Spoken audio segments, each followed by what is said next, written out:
Most physicians don't realize that their expertise is exactly what startups and venture firms need. If you've wondered how to break into innovation or industry, that door is closer than you think. I'm Dr. Allison Kerfman, pediatric emergency physician, startup co-founder, and venture advisor. My first company scaled to a multi-nine-figure valuation and is transforming pediatric care nationwide.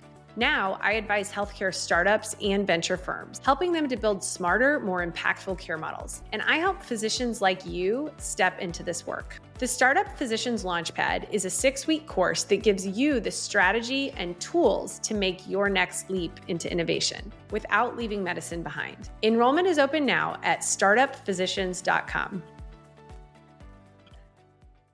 Working with startups and working in clinical medicine actually have a lot of analogies, a lot of translatable skills. You are more than a subject matter expert. And frankly, you don't need to learn the business deeply to be able to be valuable in the startup world. You just need to translate what you already know. I hear a lot of people wanting to go get an MBA, which is great if you want to go do that, but I don't think it's necessary. Welcome to Startup Physicians. Please like and follow our show to join our community of physicians who are reimagining healthcare delivery. Hi, everyone. Welcome back to Startup Physicians. I'm your host, Dr. Allison Kerfman, and today we're going to explore what do startups and medicine have in common, more than you might think.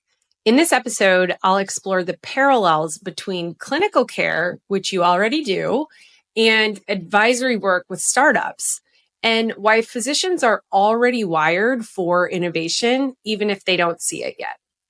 I hear it all the time from doctors who think that their skill sets are very narrow. They feel like they know a lot about their specialty, but they say, I don't know what a company would want from me.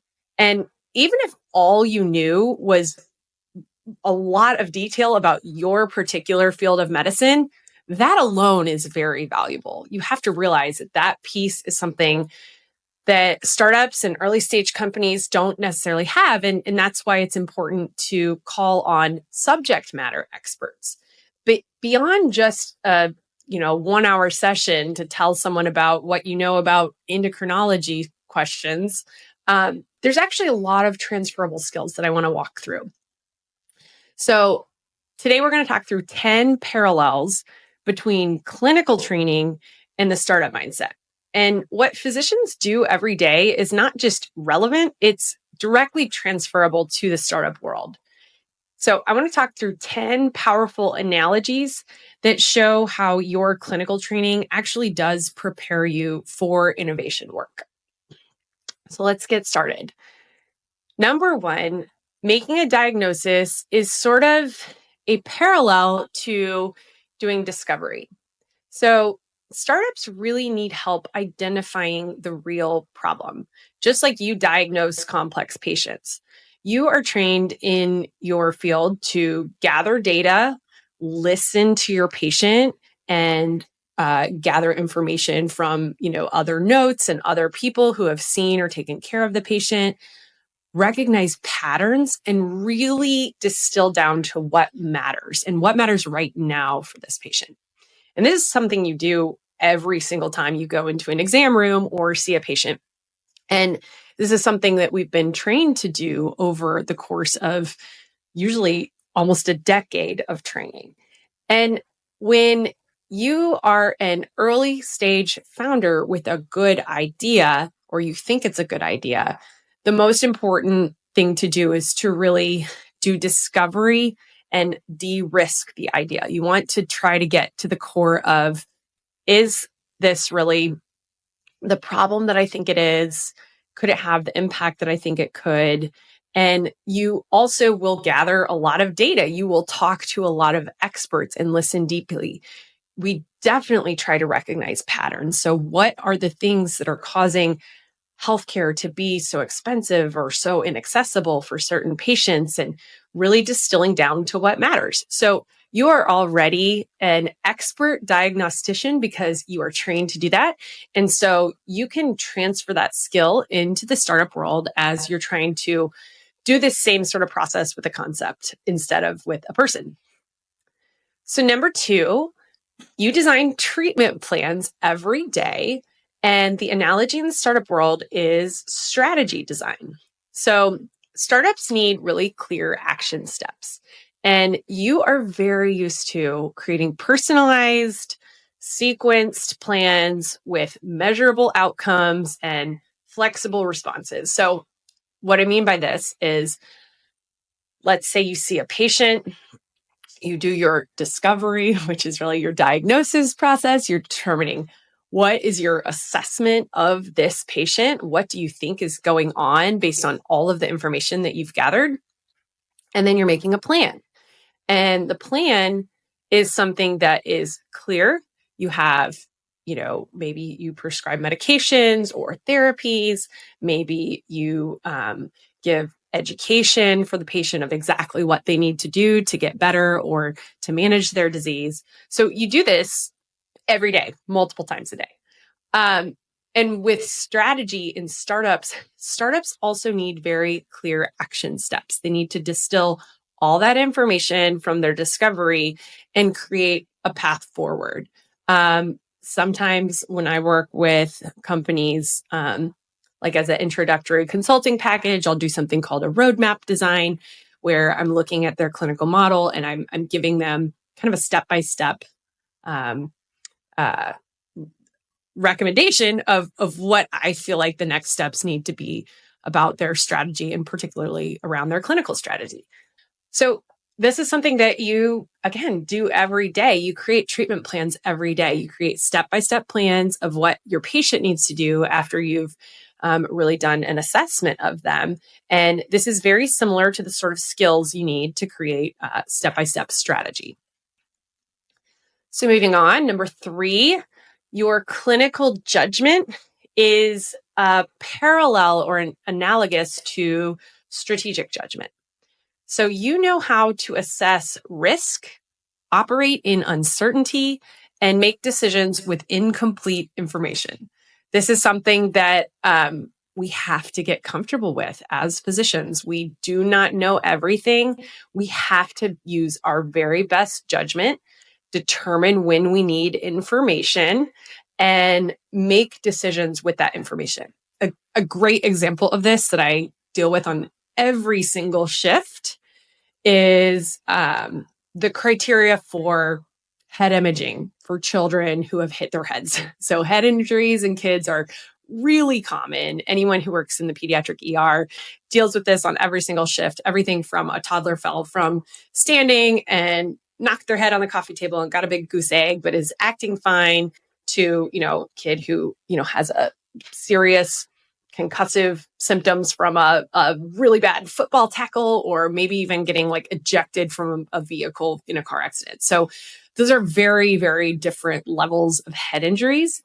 And when we assess kids, what we really have to get to the bottom of is, do they have risk of a serious head injury that requires some sort of intervention, such as like a traumatic brain bleed? And that's really what we're looking for. I mean, we don't diagnose concussions based on imaging. We diagnose it based on symptoms. You can't see a concussion on CT scan. So the test to definitively tell, do they have a bleed in their brain or not, is to do a CT scan. But that comes with risk too. So we try not to radiate kids' heads. We try to really minimize the amount of radiation that we give kids. And so there's been a lot of studies on this. We've been able to really come up with a set of very solid guidelines that's based in evidence, called the PCARN criteria, that really helps you create a pathway to assess the risk by scoring it and deciding like which kids need to be observed, which ones need a head CT, which ones can you say, okay, your toddler looks fine, they're going to have a little bruise, go home. And, I've used this over and over and over again. I mean, had multiple children that I saw last weekend that, didn't need anything for head imaging. And we had the conversation that like, is there a risk that this child really does have a head injury or a serious head injury, but I'm not scanning them? Yeah, there is, but it's very, very small risk. And so that's me operating in uncertainty. And then separately, I had a kid that I really felt did need a head CT. He wasn't quite acting right, even though his mechanism of injury was not super severe. He fell in gym class, but he had a head bleed with midline shift. We had to get neurosurgery involved. It was terrifying. But, we have been trained to assess risk and to determine how do we operate in these uncertain, we're never going to have all the information. Even if I took that toddler that bonked their head and scanned them and scanned every single one, there's no saying that they couldn't have a bleed that shows up later and that the first CT doesn't show it. So we really have to use strategic judgment in our day-to-day practice to assess risk, operate in uncertainty, and make decisions with incomplete information. And that is exactly what we do in startups. The biggest difference is that no one's life is on the line when we're making decisions with incomplete information. So a lot of times in these early stages, you're making a pitch deck or a business case, or you're trying to, meet with potential clients and you're making decisions with incomplete information. You could risk losing money or not getting an investment, but we're used to operating in uncertainty where it's like, man, I have to assess this risk and determine, is this person's child at risk of dying because I made the wrong choice? So we're actually very good at this as physicians. Number 4, the next parallel is that care teams have a lot of parallels to cross-functional teams. So you've actually worked across silos your whole career. So you have been a leader to coordinate with nursing and pharmacy and social work and hospital administration or office administration. And startups are no different. You're already fluent in translating concepts across disciplines and trying to advocate for clinical needs that you have a very unique and specific lens on. So if something is coming up with admin and they're maybe not trained as physicians the way you are going to go advocate for what the physician needs or what your patients need. And you're going to translate it into some sort of understanding that makes a lot of sense to them and can really get your point across. So startups are really no different. You are working across different service lines, whether it's like you're talking to marketing or the finance team or the legal team or the executive team, that they're not doctors. They generally will be thrilled to have someone with that clinical expertise, and you need to be able to translate it. Number 5, building trust has a lot of parallels to building your product, because building trust is building trust. And whether you're treating a patient or helping to build a new solution, trust is absolutely everything. And when you are treating a patient or dealing with their families and their various perspectives, you know that you need to communicate clearly, you need to frame the problems correctly, you need to listen to them, and you need to earn buy-in. They will never follow your treatment plans and get better if they don't trust you. And so the same goes for when you're supporting startups. Maybe you're doing discovery calls with them. Maybe you're trying to do some market research, or even doing outreach to, maybe they have a product that needs buy-in from physicians and you're helping head that up. You have to gain the trust of the people that you're connecting with. And that involves a lot of listening. It involves a lot of, that risk stratification and kind of checking your diagnosis or your plan in the context of these conversations. You know how to do this. You do this all the time with patients. And this is just applying that skill in a new way. Number 6, I love the thought of collecting data and making a plan, and collecting more data and then pivoting. And every clinical encounter that you have is actually a version of agile iteration. And so Agile methodology is a specific type of, way of working that people can go get like trained in and can implement in their day-to-day workflows. But a lot of it actually is very analogous to what you do as a physician.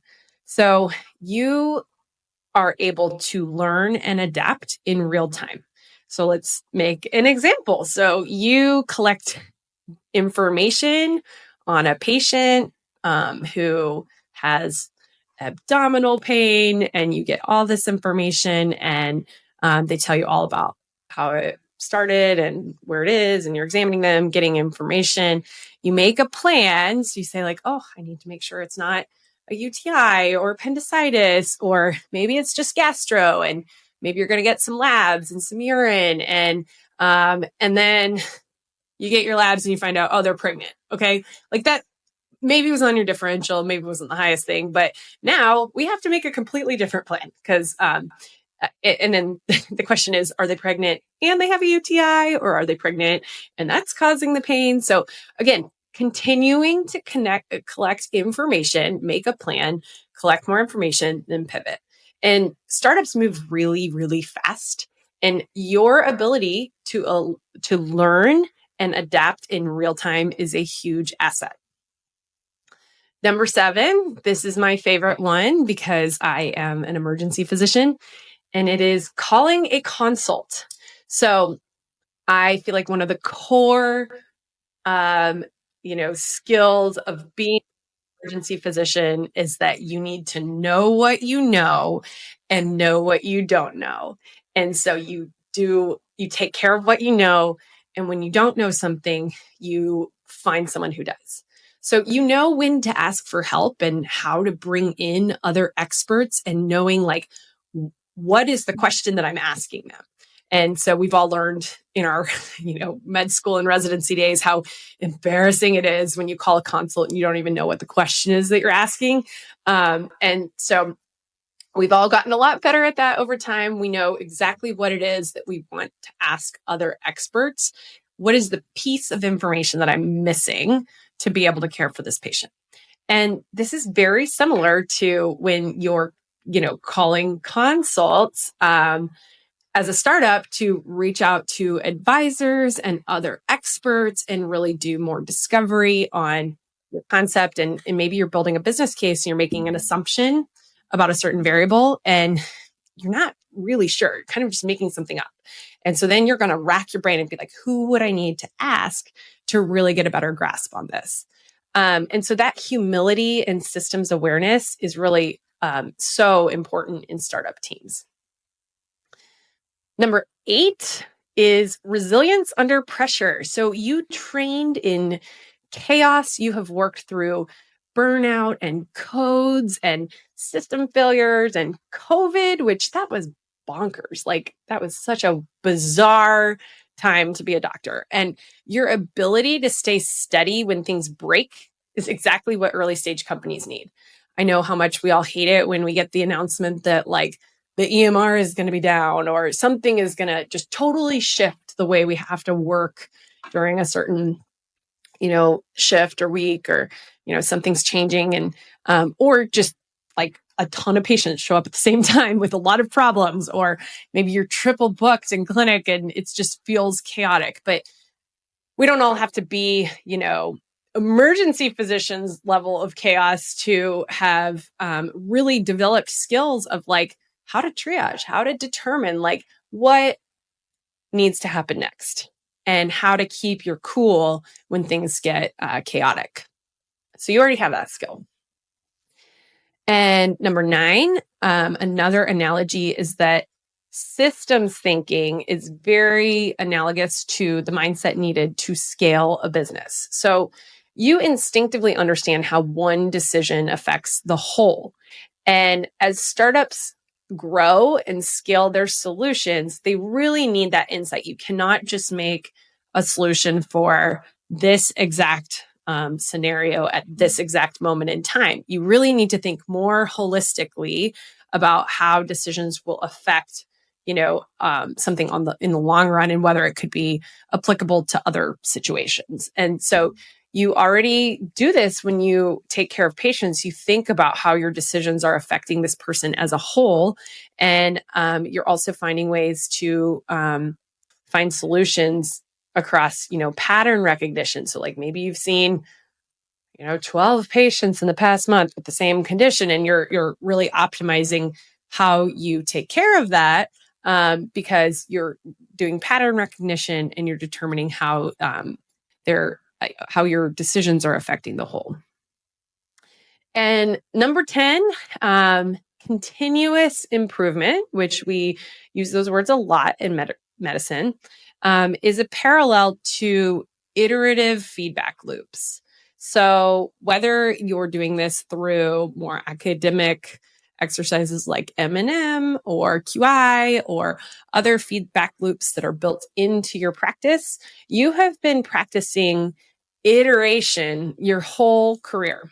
And so that mindset is actually what drives startup velocity. So we are constantly putting out like a C+ product, getting information on it and iterating rapidly. That's how you get to an A+ product really quickly. And so the biggest difference here is that in medicine, we're never putting out a C+ product. We're always aiming for A++ work, which actually makes working with startups a little easier. Like I said, nobody's going to die because your pitch deck wasn't perfect. And so in a way, it's just interesting to shift these skills to a different environment. And I definitely had stories of when we were doing our early, company build and some of the other people on my team or at the firm would start to get really stressed about something. And I would kind of just like laugh it off. I'd be like, well, nobody's going to die. Like, we'll be fine. And so I think that, this iteration that we do on our product and on our clinical practice, there's a lot of analogies there. So that's it. There's my 10 reasons why working with startups and working in clinical medicine actually have a lot of analogies, a lot of translatable skills. You are more than a subject matter expert. And frankly, you don't need to learn the business deeply to be able to be valuable in the startup world. You just need to translate what you already know. I hear a lot of people wanting to go get an MBA, which is great if you want to go do that, but I don't think it's necessary.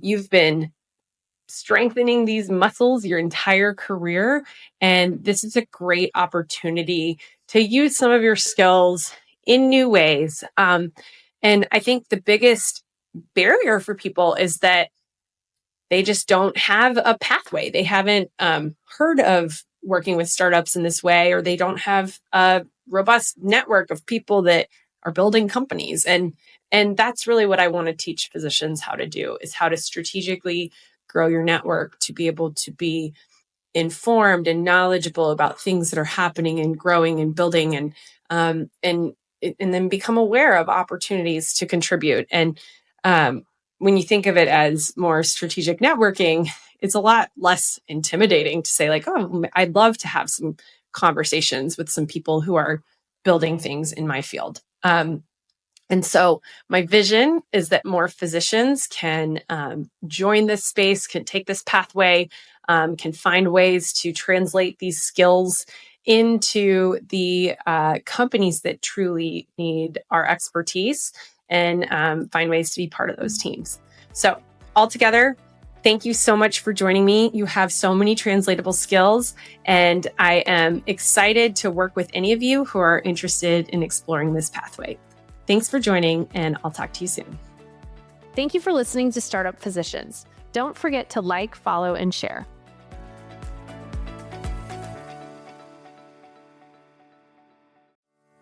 Most physicians don't realize that their expertise is exactly what startups and venture firms need. If you've wondered how to break into innovation or industry, that door is closer than you think. I'm Dr. Allison Kerfman, pediatric emergency physician, startup co-founder, and venture advisor. My first company scaled to a multi-9-figure valuation and is transforming pediatric care nationwide. Now, I advise healthcare startups and venture firms, helping them to build smarter, more impactful care models. And I help physicians like you step into this work. The Startup Physicians Launchpad is a 6-week course that gives you the strategy and tools to make your next leap into innovation without leaving medicine behind. Enrollment is open now at startupphysicians.com.